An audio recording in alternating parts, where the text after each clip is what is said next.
진에게는 남들에게 없는 특별한 능력이 있었다. 사람들이 내쉬는 날숨이 보이는 능력이었다. 진은 사람들이 숨을 내쉴 때마다 마치 열화상 카메라에 찍힌 연기처럼 불투명한 기체가 보였다. 이 능력은 진이 성인이 됐을 무렵 갑자기 생겼다. 진이 이 능력을 갖게 되었을 때 처음에는 신기했고 그 다음엔 무서웠지만 지금은 짜증만 났다. 거리를 나서면 수많은 사람들이 내쉬는 숨으로 인해 온 거리가 뿌옇게 보였다. 진은 거리를 걸을 때면 매일같이 수독차가 지나간 직후에 거리를 걷는 기분을 느꼈다. 상대와 대화하려고 할 때도 상대가 내쉬는 숨에 얼굴이 가려져 흐릿해지곤 했다. 처음엔 손을 휘휘 저어가며 연기를 쫓는 신용을 했었는데 상대로부터 냄새가 나느냐, 내 말이 듣기 싫느냐는 식의 말을 듣고 난 후부턴 그런 행동도 자제하게 되었다. 이 능력이 너무 불편했던 진은 정신과에서 상담을 받기도 했었다. 그러나 이 터무니없는 능력에 대해 설명할수록 의사는 진을 망상증 내지는 조현병 환자처럼 대하기 시작했다. 진은 의사의 그런 태도가 짜증났기 때문에 그때 이후론 병원 상담도 포기한 채 이대로 살기로 한 것이다. 그러던 어느 날 진은 주말이기도 해서 모처럼 집 밖으로 나왔다. 진은 그런 능력을 갖게 된 후부터 어디를 가든 항상 흐릿한 광경만 보였기 때문에 웬만하면 집 밖을 나가지 않았다. 혼자 사는 집에선 연기를 내뿜는 것이 오직 본인뿐이기 때문에 보다 선명한 것들을 볼 수 있는 유일한 공간이었다. 그렇다고 해서 진이 그 능력으로 인해 은둔형 외톨이가 된 것은 아니었기 때문에 집에만 있는 것이 답답할 때면 가끔씩 나와서 산책을 하곤 했다. 진은 산책을 할 때면 최대한 연기가 적은 곳으로만 다니는 습관이 생겼다. 그로 인해 목적지를 빙 돌아가게 되더라도 희뿌연 연기 속을 다니는 것보다는 낫다고 생각했기 때문이었다. 그러나 오늘 진은 평소엔 가보지 않았던 길을 걸어보기로 결심했다. 그 경로엔 번화가가 포함되어 있었기 때문에 한 치 앞도 보이지 않을 정도로 뿌예서 평소엔 접근 자체가 두려웠다. 하지만 이번엔 벽을 짚어가며 걸어보기로 하면서 과감하게 번화가로 접어들었다. 이 날숨은 그저 눈에만 보일 뿐 냄새가 나는 것도 아니었지만 진은 괜히 인상을 쓰면서 숨을 최대한 참으며 걸었다. 그렇게 번화가를 걷던 진은 문득 번화가 한 구석에 나 있는 어느 골목을 발견했다. 진은 그 골목의 풍경이 지금 서 있는 번화가와 사뭇 다르다는 것을 느끼곤 서둘러 그 골목을 향해 걸었다. 중간에 연기 속에서 갑자기 튀어나온 오토바이에 치일 뻔했지만 진은 연신 죄송하다 인사하는 오토바이 운전자를 뒤로 한 채 골목에 다다랐다. 진의 예상대로 이 골목길엔 뿌연 연기가 하나도 없어 거리가 아주 선명했다. 진은 이렇게나 환하고 선명한 길을 본 적이 언제였는지 곱씹어 보면서 홀린 듯이 골목길을 걸었다. 비록 뿌옇긴 해도 휘황찬란했던 번화가와는 달리 이 골목은 제법 고즈넉한 분위기가 있는 앤틱한 느낌의 거리였다. 와, 이 동네에 이런 길도 있었어?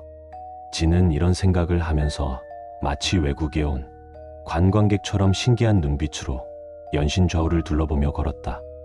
그러다 진의 눈에 작은 카페 하나가 들어왔다.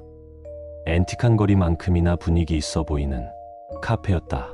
진은 처음 이 골목에 들어왔을 때처럼 마치 이끌리듯 그 카페에 들어섰다. 카페 내부는 생각했던 것처럼 아기자기하고 소소한 인테리어로 꾸며져 있었다. 진은 유리문을 밀자 딸랑하고 울리는 소리와 함께 자신을 쳐다보는 카페 주인을 보았다. 이 거리는 다들 분위기를 맞춰서 다니나 하고 생각했을 정도로 주인 역시 아담한 체형의 귀여운 외모를 가진 똑단발의 여성이었다. 진은 어서 오세요 하는 주인의 명랑한 인사말을 들으며 카운터 앞에 놓인 손글씨로 직접 쓴 듯한 메뉴판을 살펴보았다. 진은 생각보다 가격도 나쁘지 않네 라는 생각을 하며 음료를 주문하려고 입을 열었다. 그리고 진은 순간 무언가를 깨닫고 얼어붙는 바람에 하려던 말을 끝맺지 못했다. 진은 자신이 카운터 바로 앞에서 마주하고 있는 여주인의 얼굴을 아주 선명하게 보고 있었던 것이다. 그동안 진이 어디를 가던 카운터 너머의 상대는 흩날리는 상대의 날숨으로 인해 항상 목 아래만 보였었다. 그러나 지금 진은 그 귀엽다고 생각했던 얼굴을 정면으로 마주하게 되자 부끄러운 감정 대신 놀라운 감정이 앞서고 만 것이었다. 그런 진의 사정을 모르는 여주인은 말을 하려다만 진의 모습을 보고는 고개를 갸웃했다.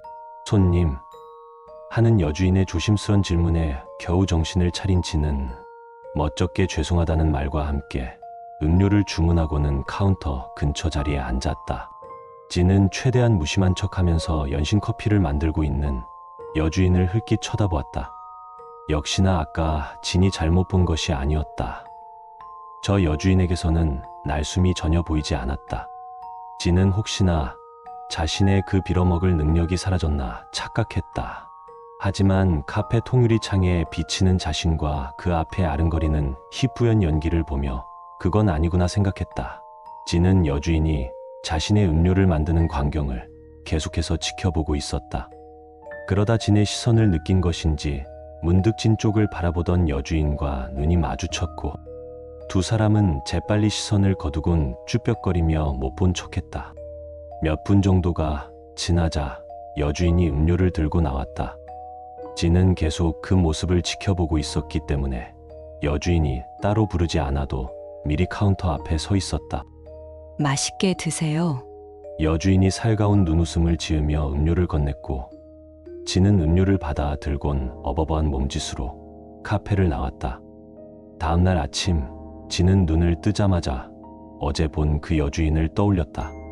도대체 왜 그 여자는 날숨이 보이지 않았을까? 진은 계속 그 생각만 들었다.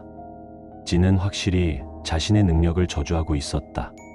그러나 막상 자신의 능력이 적용되지 않는 사람을 발견하고 나니 혼란스러웠다. 진은 답이 없는 문제를 고민하느라 머리가 아파지는 느낌이 들어 침대에서 일어났다. 진이 화장실 불을 켜고 세면대 앞에 섰을 때 진은 다시 한번 놀라움과 혼란을 동시에 느꼈다. 세면대 위에 달린 거울한 자신의 모습에서 더 이상 연기가 보이지 않았다. 어제 본 그 여주인처럼 자신도 이제 더 이상 내쉬는 날숨이 보이지 않는다는 것을 본 진은 황급히 자신의 방으로 돌아가 폰을 켰다. 그리고 유튜브를 켜고 아무 영상이나 사람이 나오는 것을 틀어보았다. 영상은 5명의 여성이 무대 의상을 입고 춤을 추고 있었다. 그리고 그들은 모두 하나같이 연기를 거칠게 내뿜고 있었다.